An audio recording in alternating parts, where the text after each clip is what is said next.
Buenas, hoy vamos a ver por qué tomamos la sidra de un trago. La sidra tiene disuelto en ello ácido carbónico y ácido acético. Al echarla en el vaso, aumentamos la presión que se fae sobre el líquido, saliendo el CO2 como burbujas. De esta manera, también los ácidos se formen las burbujas que tanto nos prestan. Además, al echarlo, también se eliminen parte de ese ácido acético, quitando el amargor.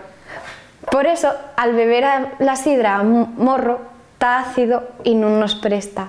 Si casi al echarla en el vaso, pierde ese amargor y gana esas burbujas que tanto nos gusten.